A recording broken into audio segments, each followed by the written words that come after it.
మొన్నటి వరకు మహారాష్ట్ర తెలంగాణలో కలకలు రేపిన జీబీఎస్ ఇప్పుడు ఏపీని వణికిస్తోంది. గుంటూరు, విశాఖపట్నం, ఏలూరు జిల్లాల్లో ఈ కేసులు వెలుగు చూడటం ఆందోళన కలిగిస్తోంది.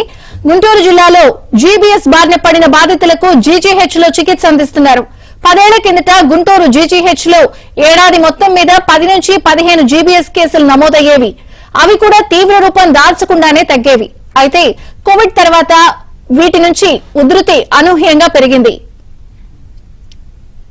గతంలో జీబీఎస్ బారిన పడిన రోగుల్లో 15% మందికి మాత్రమే ఇమ్యునోగ్లోబులిన్ వంటి శక్తివంతమైన మందులు ఇవ్వాల్సి వచ్చేది. మిగిలిన 85% మంది సపోర్టివ్ థెరపీ, యాంటీబయోటిక్ మందులతోనే కోలుకునేవారు. అయితే ఈ ఏడాది కాలంలో నమోదైన కేసుల్లో తీవ్రత అధికంగా ఉండడంతో ఏకంగా 65 మందికి ఇమ్యునోగ్లోబులిన్ మందులు వాడాల్సి వచ్చింది. ఇవి ఖరీదైనవి కావడంతో ఆరోగ్య శాఖపై ఆర్థిక భారం తప్పడం లేదు.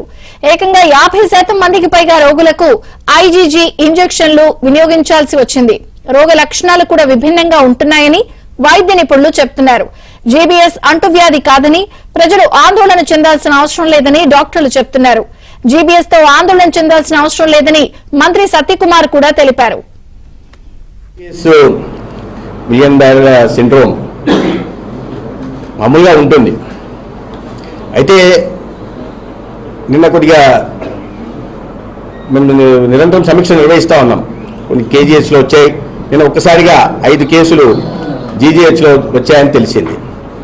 తెలుస్తున్న వెంటనే నేను నియోజకవర్గంలో ఉన్నాను. ఇక్కడి నుంచి మా స్పెషల్ సిఎస్ గారితో, సంబంధిత డిఎంఈ, అదేవిధంగా గుంటూరు సూపరింటెండెంట్తో ఫోన్లోనే సమీక్ష నిర్వహించి ఈ స్పెషల్ సిఎస్ గారిని అక్కడికి పంపడం కూడా జరిగింది. అక్కడికి వెళ్ళి చూస్తే ఒక పల్నాడు నుంచి, ఒక కోనసీమ నుంచి ఈ రకంగా వచ్చింది. అయితే దీనికి ఏమీ ఆందోళన చెందాల్సిన అవసరం లేదు. ఎందుకంటే ఇది అంటువ్యాధి కాదు, ఒకరి నుంచి ఒకరికి సంక్రమించే అంటువ్యాధి కాదు. న్యూరోఫిజిషియన్ చూడాల్సింది వీటిని. అయితే గతంలో మామూలుగా కేసులు ఉంటాయి. ఇక్కడ ఉన్న కేసులు ఏంటంటే గతంలో 15% వాటికి మాత్రమే ఇమ్యునోగ్లోబులిన్ ఇవ్వాల్సిన అవసరం ఉండేది. ఇవాళ కొంత సంఖ్య అది శాతం పెరిగింది. దానికి కారణాలు ఏంటనేది విశ్లేషించే ప్రయత్నం చేస్తున్నాం. ఇతర రాష్ట్రాల్లో కూడా, మహారాష్ట్రలో కూడా మనకు మరణం సంభవించింది. ఆంధ్రప్రదేశ్లో కూడా ఒక ప్రైవేట్ కళాశాలలో ఒక మరణం సంభవించింది. వీటి మీదుగా ఇతర రాష్ట్రాలతో కూడా మాట్లాడుతూ విశ్లేషించే ప్రయత్నం చేస్తున్నాం. దీంట్లో ఆందోళన చెందాల్సిన పరిస్థితి లేదు. అందుబాటులో వెంటనే కావాల్సిన, ఎందుకంటే ఇమ్యునోగ్లోబులిన్ దాదాపు 35,000 రూపాయలు ఖర్చు అవుతుంది.